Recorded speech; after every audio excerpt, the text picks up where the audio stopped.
नमस्कार, आप सभी का स्वागत है। आप देख रहे हैं न्यूज 24 और मैं हूं आपके साथ अंजलि आनंद।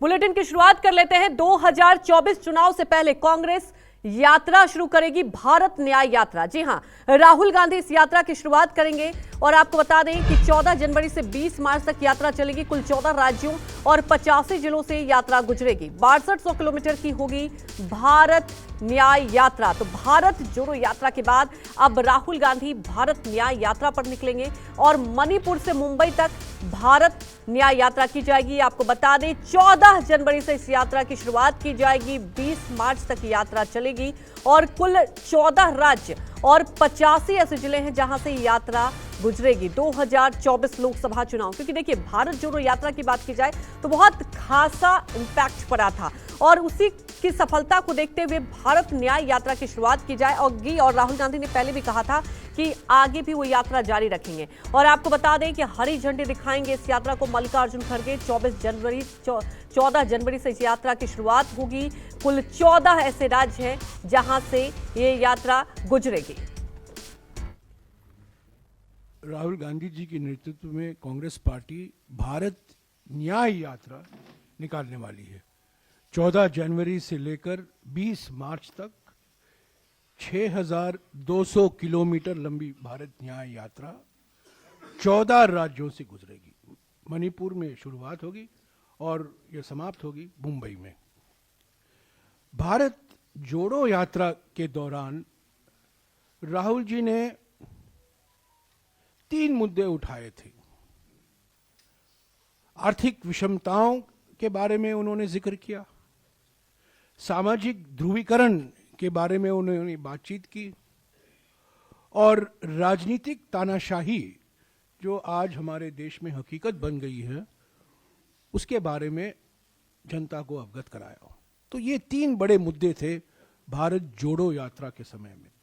उन्होंने अपनी आवाज़ बढ़ती हुई आर्थिक विषमताओं के बारे में, बढ़ती हुई सामाजिक ध्रुवीकरण के बारे में और बढ़ती हुई राजनीतिक तानाशाही के बारे में उन्होंने अपने विचार जनता के बीच में रखा। वो मन की बात नहीं थी, वो जनता की चिंता थी। तमाम जानकारी के साथ हमारे वरिष्ठ सहयोगी रमन कुमार लाइव जुड़ चुके हैं। रमन, सबसे बड़ी बात यह है कि भारत जोड़ो यात्रा आपने देखा था कि उससे बहुत ज्यादा इंपैक्ट हुआ था, लेकिन अब भारत न्याय यात्रा, जानना ये चाहेंगे कि इससे क्या जनता को मैसेज कन्वे करने की कोशिश की जाएगी? क्योंकि देखिए 2024 लोकसभा चुनाव और कांग्रेस के लिए चुनाव बहुत महत्वपूर्ण, क्योंकि आप देख सकते हैं विधानसभा चुनाव में जो हार मिली, तो क्या इस यात्रा के जरिए एक रणनीति और एक एजेंडा के तहत क्या रोड मैप होगा इस यात्रा की?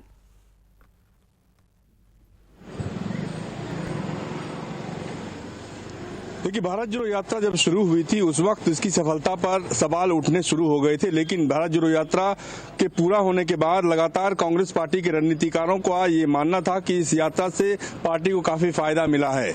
इसके बाद से कई ऐसे इलाके हैं, कई ऐसे राज्य हैं जिन राज्यों को इसमें एकोमोडेट नहीं किया जा सका था और इसीलिए भारत जोड़ो यात्रा पार्ट 2 की जरूरत बताई जा रही थी। और इसी बात का ऐलान आज केसी वेणुगोपाल, संगठन महासचिव, और जयराम रमेश जो कि मुख्य प्रवक्ता है, उन्होंने किया और कहा कि भारत न्याय यात्रा राहुल गांधी की अगुवाई में निकाली जाएगी, जो कि जनवरी से लेकर मार्च तक इस यात्रा की शुरुआत होगी। इस यात्रा को कंप्लीट करने में 2 से 3 महीने का वक्त लगेगा और करीब 85 जिलों को कवर करेगी ये यात्रा। भारत जोड़ो यात्रा में पैदल यात्रा किया गया था, लेकिन भारत न्याय यात्रा में बस से ज्यादा कवर किया जाएगा, कुछ दूरी तक पैदल भी मार्च किया जाएगा। लेकिन सबसे बड़ी बात है कि लोकसभा चुनाव से एन पहले इस यात्रा का मकसद लोकसभा चुनाव की तैयारी को के साथ साथ जो हिंदी बेल्ट का इलाका है जहाँ पे कांग्रेस पार्टी अभी अपने आप को कमजोर समझ रही है, उस इलाके में किस तरीके से पार्टी को मजबूती मिले, ये मेन फोकस होगा। बिल्कुल, आप हमारे साथ बने रहिए। तो देखिए मेन फोकस यही रहेगा कि कांग्रेस पार्टी को और मजबूती मिले।